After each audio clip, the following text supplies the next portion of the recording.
कहानी है मगध राज्य के दो युवाओं की, जिनमें से एक का नाम नंदन और दूसरे का नाम कपिंजल होता है।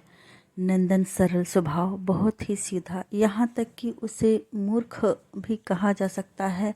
बिल्कुल ही आत्मविश्वास से हीन, परंतु बहुत ही बड़े अमीर आदमी जिसका नाम कलश होता है, उसका पुत्र होता है। कलश एक बहुत ही लालची और डरा हुआ इंसान होता है, जिसको हमेशा अपने पैसे और अपने धन की सुरक्षा की चिंता लगी रहती है। वहीं कपिंजल बहुत ही गरीब परिवार से होता है और गुरुकुल में दोनों साथ पढ़ते हुए मित्र रहते हैं, परंतु नंदन ने कभी भी कपिंजल को मित्रता का अधिकार नहीं दिया और कभी भी उसे अपने रथ पर बिठा के उसको मित्र होने का अधिकार नहीं दिया अथवा उसे किसी भी ऐश्वर्य में शामिल नहीं किया। इन्हीं छोटी छोटी बातों को अपना अपमान मानते हुए आज कपिंजल बड़ा हो गया है और नंदन भी बड़ा हो गया है। दोनों जवानी में प्रवेश करने वाले हैं और अब नंदन को लगता है कि उसने जो उपेक्षा की है कपिंजल की, वो अच्छी नहीं थी। तो आज दोनों खड़े हैं और वह विनम्रतापूर्वक कपिंजल से कहता है कि तो तुम ना मानोगे? नहीं, अब हम लोगों के बीच इतनी बड़ी खाई है जो कदापि नहीं पड़ सकती। इतनों दिनों का स्नेह कुछ भी नहीं। उस दिन की बात आजीवन भुलाई नहीं जा सकती। नंदन, अब मेरे लिए तुम्हारा और तुम्हारे लिए मेरा कोई अस्तित्व नहीं है। वह अतीत के स्मरण स्वप्न है, समझे? यदि न्याय नहीं कर सकती तो दया करो मित्र। हम लोग गुरुकुल में, हाँ मैं जानता हूँ, तुम मुझे दरिद्र युवक समझकर मेरे ऊपर कृपा रखते थे, किंतु उसमें कितना तीक्ष्ण अपमान था उसका मुझे अब अनुभव हुआ है। उस ब्रह्मवेला में जब उषा का अरुण आलोक भागीरथी की लहरों के साथ तरल होता रहता, हम लोग कितने अनुराग से जाते थे। सच कहना, क्या वैसी मधुरिमा हम लोगों के स्वच्छ हृदयों में न थी? रही होगी, पर अब उस मर्मघाती अपमान के बाद मैं खड़ा रह गया। तुम स्वर्ण रथ पर चढ़कर चले गए, एक बार भी नहीं पूछा। तुम कदाचित जानते होगे नंदन कि कंगाल के मन में प्रलोभनों के प्रति कितना विद्वेष है, क्योंकि वह उससे सदैव छल करता है, ठुकराता है। मैं अपनी उस बात को दोहराता हूँ कि हम लोगों का अब उस रूप में कोई अस्तित्व नहीं। वही सही कपिंजल, हम लोगों का पूर्व अस्तित्व कुछ नहीं, तो क्या हम लोग वैसे ही निर्मल होकर एक नवीन मैत्री के लिए हाथ नहीं बढ़ा सकते? मैं आज प्रार्थी हूँ, मैं उस प्रार्थना की उपेक्षा करता हूँ। तुम्हारे पास ऐश्वर्य का दर्प है तो अकिंचनता उससे कहीं अधिक गर्व रखती है। तुम बहुत कटु हो गए हो इस समय। अच्छा, फिर कभी? नहीं, ना अभी ना फिर कभी। मैं दरिद्रता को भी दिखला दूंगा कि मैं क्या हूँ। इस पाखंड संसार में भूखा रहूंगा, परंतु किसी के सामने सिर न झुकाऊंगा। हो सकेगा तो संसार को बाध्य करूंगा झुकने के लिए। कपिंजल चला गया। नंदन हतबुद्धि होकर लौट आया। उस रात को उसे नींद न आई। उक्त घटना को बरसों बीत गए। पाटलिपुत्र के धन कुबेर कलश का कुमार नंदन धीरे धीरे उस घटना को भूल चला। ऐश्वर्य का मदरा विलास किसे स्थिर रहने देता है? उसने यौवन के संसार में बड़ी बड़ी आशाएं लेकर पदार्पण किया था। नंदन तब भी मित्र से वंचित होकर जीवन को अधिक चतुर न बना सका। राधा, तू कैसी पगली है? तूने कलश की पुत्र वधू बनने का निश्चय किया है? आश्चर्य! हाँ महादेवी, जब गुरुजनों की आज्ञा है तब उसे तो मानना ही पड़ेगा। मैं रोक सकती हूँ? मूर्ख नंदन, कितना असंगत चुनाव है। राधा, मुझे दया आती है। किसी अन्य प्रकार से गुरुजनों की इच्छा को टाल देना, यह मेरी धारणा के प्रतिकूल है महादेवी। नंदन की मूर्खता सरलता का स्वरूप है। मुझे वह अरुचिकर नहीं। मैं उस निर्मल हृदय की देखरेख कर सकूं तो यह मेरे मनोरंजन का ही विषय होगा। मगध की महादेवी ने हंसी से कुमारी के इस साहस का अभिनंदन करते हुए कहा, तेरी जैसी इच्छा तू स्वयं भोगेगी। माधवी कुंज से वह विरक्त होकर उठ गईं। उन्हें राधा पर कन्या के समान ही स्नेह था। दिन स्थिर हो चुका था। स्वयं मगध नरेश की उपस्थिति में महाश्रेष्ठी धनंजय की कन्या का ब्याह कलश के पुत्र से हो गया। अद्भुत वह समारोह था। रत्नों के आभूषण तथा स्वर्ण पात्रों के अतिरिक्त मगध सम्राट ने राधा की प्रिय वस्तु अमूल्य मणि निर्मित दीपाधार भी दहेज में दिया। दीपाधार एक ऐसा यंत्र था जो कि दीपों के साथ नृत्य करती थी। उस उत्सव की बड़ाई पान भोजन आमोद व विभवशाली चारु चयन कुसुमपुर के नागरिकों को बहुत ही दिन तक गल्प करने का एक प्रधान उपकरण था। राधा कलश की पुत्रवधू हुई। राधा के नवीन उपवन के सौध मंदिर में अगरू, कस्तूरी और केसर की चहल पहल, पुष्पमालाओं का दोनों संध्या में नवीन आयोजन और दीपमाला में वीणा, वंशी और मृदंग की स्निग्ध गंभीर ध्वनि बिखरती रहती। नंदन अपने सुकोमल आसन पर लेटा हुआ राधा का अनिंद सौंदर्य एकटक चुपचाप देखा करता। उस सुसज्जित कोष्ठ में मणि निर्मित दीपाधार की यंत्रमयी नर्तकी अपने नूपुरों की झंकार से नंदन और राधा के लिए एक क्रीड़ा का और कौतूहल का सृजन करती रहती। नंदन कभी राधा के खिसकते हुए उत्तरीय को संभाल देता। राधा हंसकर कहती, बड़ा कष्ट हुआ। नंदन कहता, देखो तुम अपने प्रसाधन में ही पसीने पसीने हो जाती हो, तुम्हें विश्राम की आवश्यकता है। राधा गर्व से मुस्कुरा देती। कितना सुहाग था उसका अपने सरल पति पर, और कितना अभिमान था अपने विश्वास पर। एक सुखमय स्वप्न चल रहा था। कलश धन का उपासक सेठ अपनी विभूति के लिए सदैव सशंक रहता। उसे राजकीय संरक्षण तो था ही, दैवी रक्षा से भी अपने को संपन्न रखना चाहता था। इस कारण उसे एक नंगे साधु पर अत्यंत भक्ति थी, जो कुछ दिन पहले ही उस नगर में उपकंठ में आकर रहने लगा था। उसने एक दिन कहा, सब लोग दर्शन करने चलेंगे। उपहार के थाल प्रस्तुत होने लगे। दिव्य रथों पर बैठकर सब साधु दर्शन के लिए चले। वह भागीरथी तट का एक कानन था, जहाँ कलश का बनवाया हुआ कुटीर था। सब लोग अनुचरों के साथ रथ छोड़कर भक्तिपूर्ण हृदय से साधु के समीप पहुंचे, परंतु राधा ने जब दूर से देखा कि वह साधु नग्न है, तो वह रथ की ओर लौट पड़ी। कलश ने बुलाया, पर राधा न आई। नंदन कभी राधा को देखता और कभी अपने पिता को। साधु खीलों के समान फूट पड़ा। दांत किटकिटाकर उसने कहा, यह तुम्हारी पुत्रवधू कुलक्षणा है। कलश, तुम इसे हटा दो, नहीं तो तुम्हारा नाश निश्चित है। नंदन दांतों तले जीभ दबाकर धीरे से बोला, अरे यह कपिंजल। अनागत भविष्य के लिए भयभीत कलश क्षुब्ध हो उठा। वह साधु की पूजा करके लौट आया। राधा अपने नवीन उपवन में उतरी। कलश ने पूछा, तुमने महापुरुष से क्यों इतना दुर्विनीत व्यवहार किया? नहीं पिताजी, वह स्वयं दुर्विनीत है। जो स्त्रियों को आते देखकर भी साधारण शिष्टाचार का पालन नहीं करता, वह धार्मिक महात्मा तो कदापि नहीं। यह क्या कह रही है? वह एक सिद्ध पुरुष है।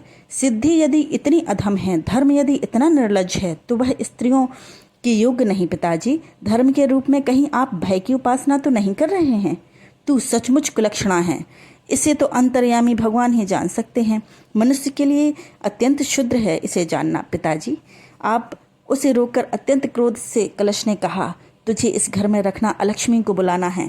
जा, मेरे भवन से निकल जा। नंदन सुन रहा था, काठ के पुतले के समान।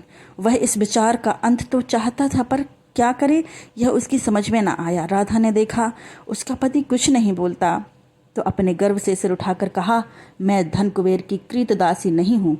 मेरे गृहणीत्व का अधिकार केवल मेरा पदस्खलन ही छीन सकता है। मुझे विश्वास है, मैं अपने आचरण से अब तक इस पद की स्वामिनी हूँ। कोई भी मुझे इससे वंचित नहीं कर सकता। आश्चर्य से देखा नंदन ने और हतबुद्धि होकर सुना कलश ने। दोनों उपवन से बाहर चले गए। वह उपवन सबसे परित्यक्त और उपेक्षणीय बन गया। भीतर बैठी हुई राधा ने यह सब देखा।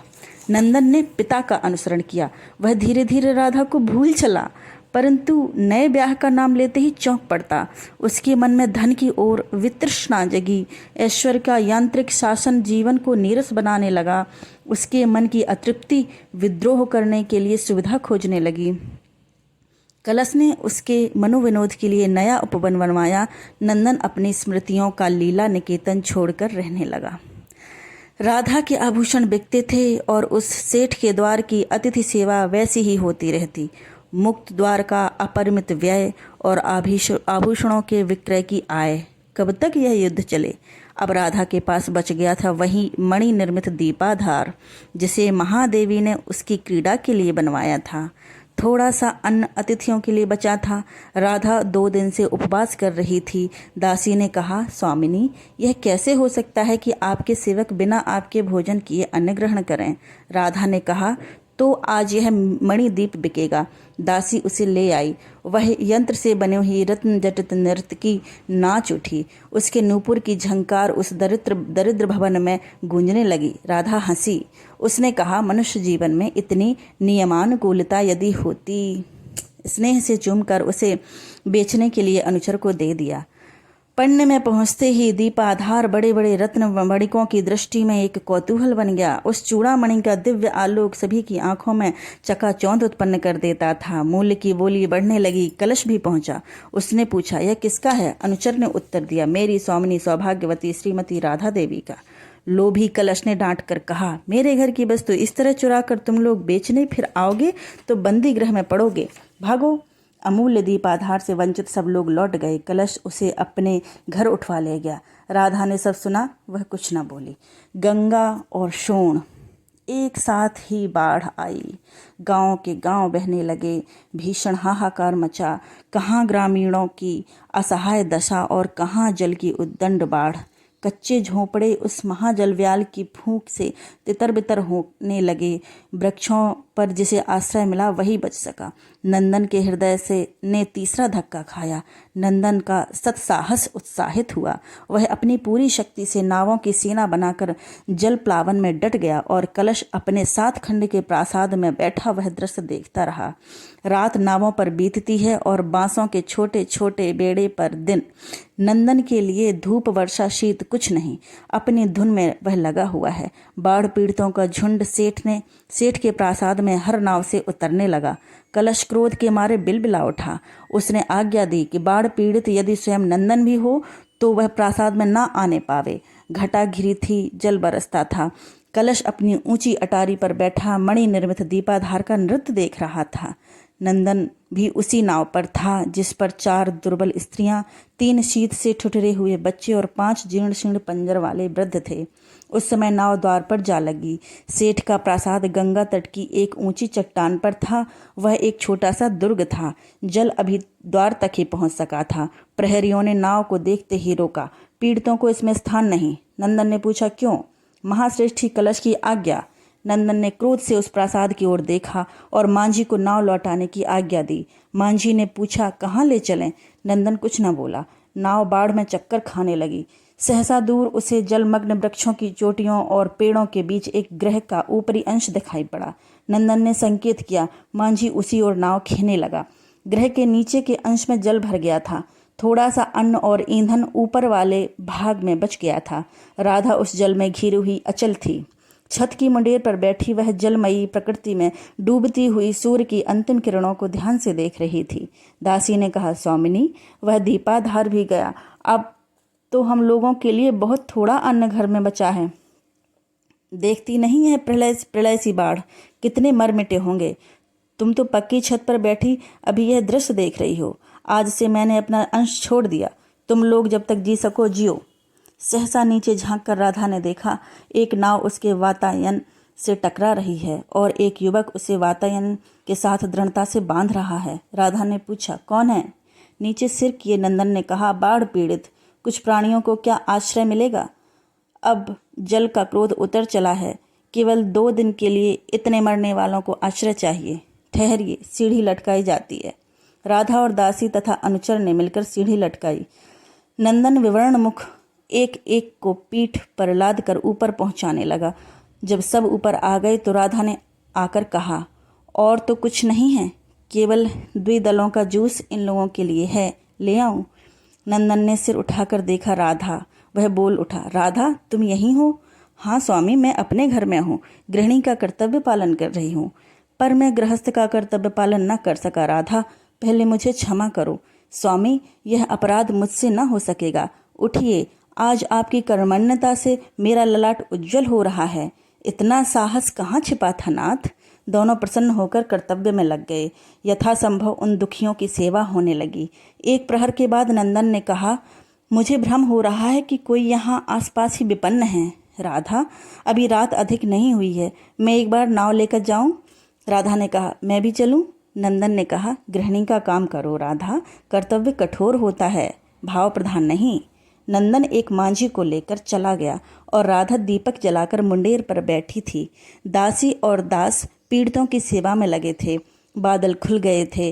असंख्य नक्षत्र झिलमिलाकर निकल आए। मेघों के बंदी गृह से जैसे छुट्टी मिली हो। चंद्रमा भी धीरे धीरे उस त्रस्त प्रदेश को भयभीत होकर देख रहा था। 1 घंटे में नंदन का शब्द सुनाई पड़ा, सीढ़ी। राधा दीपक दिखला रही थी और सीढ़ी के सहारे नंदन ऊपर एक भारी बोझ लेकर चढ़ रहा था। छत पर आकर उसने कहा, एक वस्त्र दो राधा। राधा ने एक उत्तरीय दिया। वह मुमूर्षु व्यक्ति नग्न था। उसे ढककर नंदन ने थोड़ा सेंक दिया। गर्मी भीतर पहुंचते ही वह हिलने डुलने लगा। नीचे से मांझी ने कहा, जल बेड़े वेग से हट रहा है, नाव ढीली ना करूंगा तो लटक जाएगी। नंदन ने कहा, तुम्हारे लिए भोजन लटकाता हूँ, ले लो। काल रात्रि बीत गई।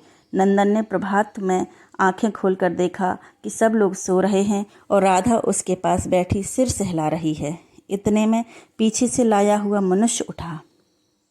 अपने को अपरिचित स्थान में देखकर वह चिल्ला उठा, मुझे वस्त्र किसने पहनाया? मेरा व्रत भंग किसने किया? नंदन ने हंसकर कहा, कपिंजल, यह राधा का गृह है, तुम्हें उसके आज्ञानुसार यहाँ रहना होगा। छोड़ो पागलपन, चलो। बहुत से प्राणी हम लोगों की सहायता के अधिकारी हैं। कपिंजल ने कहा, सो कैसे हो सकता है? तुम्हारा हमारा संग असंभव है। मुझे दंड देने के लिए ही तो तुमने यह स्वांग रचा था। राधा तो उसी दिन से निर्वासित थी और कल से मुझे भी अपने घर में प्रवेश करने की आज्ञा नहीं। कपिंजल, आज तो हम और तुम दोनों बराबर हैं और इतने अधमरों के प्राणों का दायित्व भी हम ही लोगों पर है। यह व्रत भंग नहीं, व्रत का आरंभ है। चलो, दरिद्र कुटुंब के लिए अन्न जुटाना होगा। कपिंजल आज्ञाकारी बालक की भांति सिर झुकाए उठ खड़ा हुआ।